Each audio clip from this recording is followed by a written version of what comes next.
Did you know that in 2017, personally identifiable data of more than 140 million people was stolen? Hi, my name is Anil Panda, and today we're going to be talking about the Equifax data breach of 2017. In this presentation, we'll cover what, why, how, and lessons learned from the breach. What really happened? In 2017, Equifax suffered a catastrophic breach.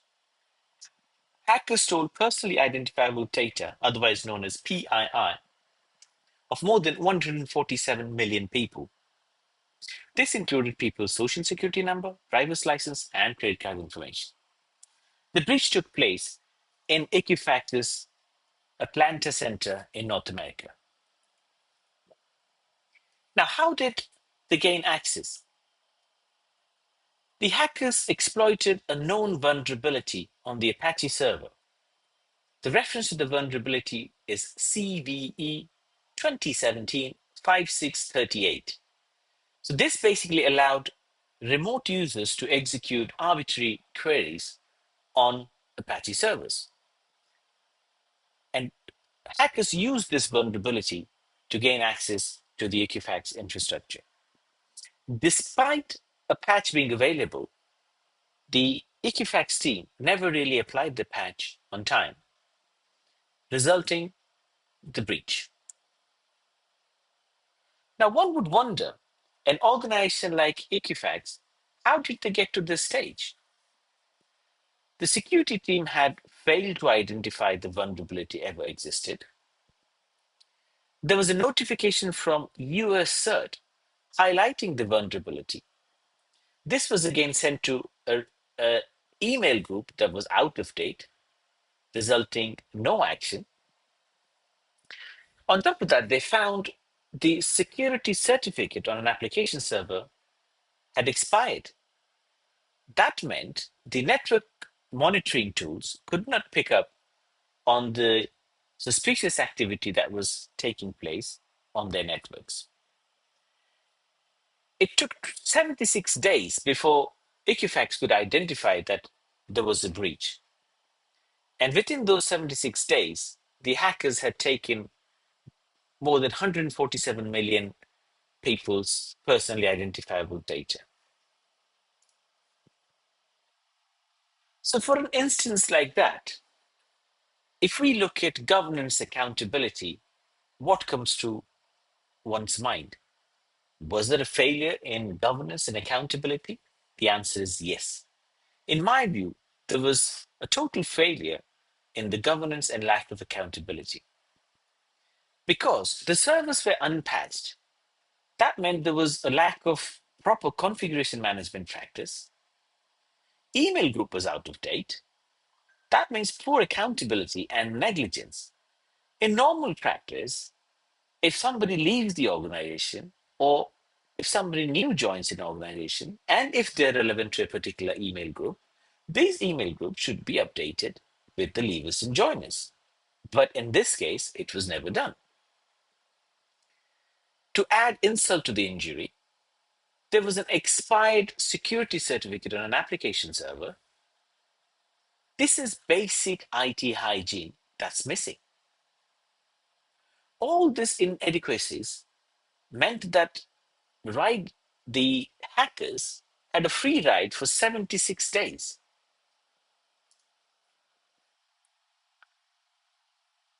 Now, if we were to do a root cause analysis and try to figure out one single point of failure, in my opinion, it is the inability to patch the Apache server. Had it been done on time, the breach could have been prevented. The attack was carried out on a public-facing customer dispute system, and the system was built on a legacy platform. And the platform was also never updated. That means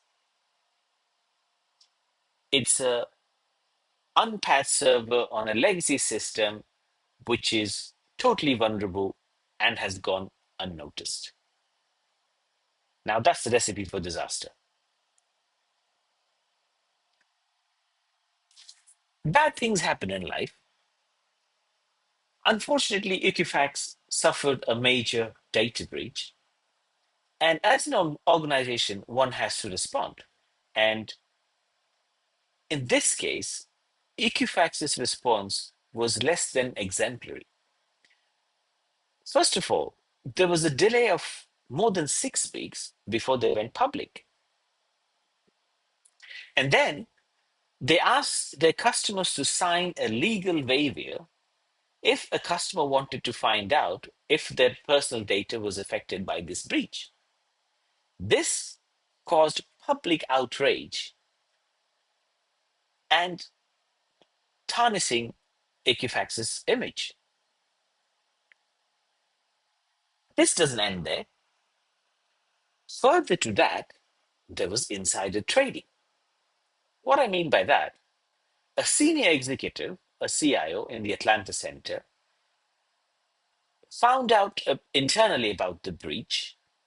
And before the company could go public with the breach, he sold his 100 million worth of Equifax shares to profit from it. Now, if I were in charge and if somebody asked me, how would I have done these things differently? Here would have been my response. First of all, timely update to the stakeholders. I inform to your customers, your internal and external stakeholders, including your customers, law enforcement agencies, and regulatory bodies about the breach. Give assurance to people that appropriate steps are being taken to identify the breach, inform that the breach has already been contained, and appropriate steps are being taken to identify the perpetrators and perhaps bring them to justice. And finally, I would have put a stop on all trading on by Equifax employees. That would have stopped insider trading, and I wouldn't have allowed any Equifax employee to sell their own shares before we went public with the information. Now, what could have Equifax done differently to lessen the impact? So I would say first start with very strict governance and accountability. That means there is a clear structure of reporting, understanding, identifying on issues, threats, and vulnerabilities. And there is clear accountability of who's applying the configuration management, who's applying the patches, and what happens if the breach happens, and who's responsible for what action. And have a proper configuration management system so that it is automated and things can be identified in time. One of the major things Equifax failed to do was network segregation. Once the hackers gained access through the public facing dispute system, that system was linked to other data in the same network. So the hackers could move laterally to gain access to people's personally identifiable information. Then Equifax could have had a well defined response plan where they could have informed customers and other stakeholders in time and also put in place measures to stop insider trading until the opportune time. Now, that concludes what actually happened and what Equifax could have done differently. Now, that brings us to the lessons learned from this breach. Now, if we look at the lessons learned from this breach, I would say robust governance, strict accountability, a well-defined configuration management procedures, network segregations, and implementation of defense in depth strategy, identity and access management system, define and follow incident response plan, timely and appropriate communications to stakeholders. And as we have discussed about governance and accountability and configuration management, I would not discuss those points again. Now let's talk about network segregation and defense in depth strategy. So what it means that you have to understand the various assets that one has within the organization and how they can be segregated and kept away. So even if one layer of the system is breached, it is very, very difficult for hackers to move from one contained environment to another contained environment without appropriate access and privileges. So this is part of defense in depth strategy. Now let's talk about identity and access management. What that means is having a proper identity and access management system for all touch points, be it domains, public facing domains, systems, endpoints, physical buildings, server rooms, networks, everything. Having a total understanding of the various touch points where a hacker could gain access to the infrastructure and putting in place least privileged access unless asked. What that means is for every scenario, by default, somebody gets the least privileged access. Then have a proper incident response plan, which is part of the response. Despite trying our best, threats and vulnerabilities keep evolving. And unfortunately, if one gets breached, what is the response plan one should follow? How should the incident be handled? Who's accountable? Who's responsible? How the communication processes should work? All this should be defined properly, understood by the team who are carrying out this, and that should be executed as per plan, as per definition in case of an incident. And in all this, the public image and communication with internal and external stakeholders, including the law enforcement agency and the regulatory bodies, is very, very important. So the company must have a policy where all these are defined and appropriate actions are taken as per the plan and policy. Now, given we've learned all that and given we have understood about the whole cybersecurity framework, what should companies do to be able to protect themselves against cyber attacks and try and make the infrastructure foolproof? So, first, I would say any organization that is dealing with personally identifiable data or sensitive data, or for instance, anybody who's dealing with any kind of any kind of IT systems, they should look for a cybersecurity framework such as NIST cybersecurity framework, NIST CSF. It defines what should organizations do and how they should put processes, procedures, and steps and governance to protect themselves. The NIST CSF follows a five-step process of identify, protect, detect, respond, and recover. So in the identify state, organizations would spend time and effort understanding their business critical systems, infrastructures, data that need to be protected. In the protect stage, they would then try and implement strategies to protect them, i.e., in identity and access management, network control, network segmentation, defense in depth strategies. All these would come under the various way to try and protect the information, data, and business critical systems. Now, detection is continuous monitoring. Here, tools, systems, and processes are placed where organizations are continuously monitoring unusual activities inside the network, attacks from outside the network, unusual server requests, unusual data requests, and internal threats from employees and irrational behavior. All this fall under detect. Despite taking all these steps, it is likely that at some point an organization may fall breach into a cyber attack because of certain unknown. When a breach happens, there should be a clear, defined response plan with accountability, communication plans, containment plans to deal with the incidents. That means a faster recovery and proper response to the stakeholders. The final stage would be recover.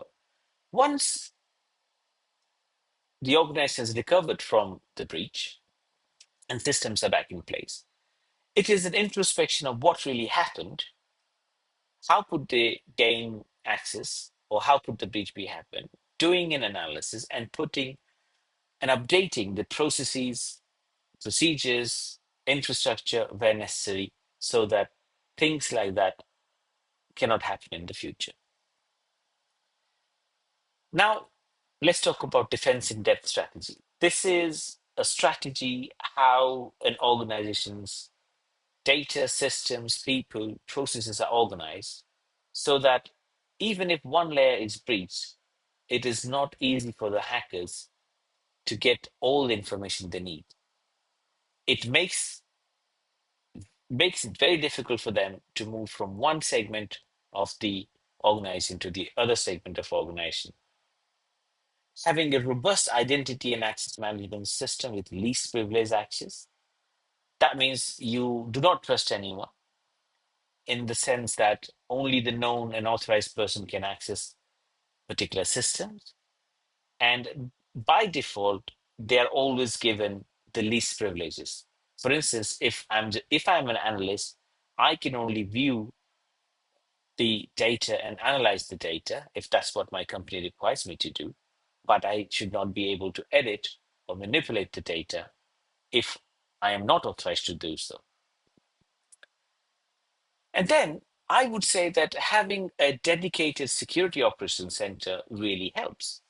For organizations such as could be large scale organizations in one location or large scale organizations spread over geographically disparate locations, they could have either a centralized security operation model or a hybrid security operation model. What happens here is there is a dedicated team of people who are constantly dealing with security threats, who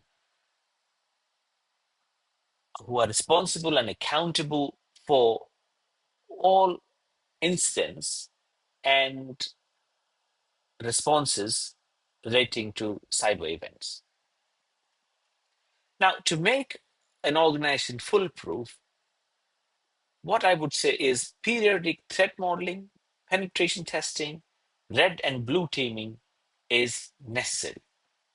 Now, threat modeling is basically an exercise where organizations try to analyze the existing threats and try to understand how the existing system behaves and design a system that could respond to that and is not easily breachable. Penetration testing is where people are deliberately trying to break into or hack into systems. They form the part of red team, and the blue team is the ones who respond to in case of a breach and how to contain if the breach has happened, how to report the breach and escalate to the appropriate channels. So a regular red team, blue team activity is whereby a team of people who are authorized and legally try to break into the system. They, as part of the red team strategy, and as a part of blue team strategy, try to contain the system, the breach, and understand the impact of the breach, and try to deal with it before it becomes widespread. Right. So, if an organization takes ownership and does all that's been just discussed, that organization will be future-proof for any cyber attacks. As we know that no organization or no system is 100% foolproof. However, by doing these activities, one is at least ready for ready and prepared for unknown cyber attacks and is able to deal efficiently in case there is an attack. So with this, I would like to conclude my presentation. Thank you very much for giving me the time. And if you have any questions, you can contact me at anil.panda.26@gmail.com. Thank you very much.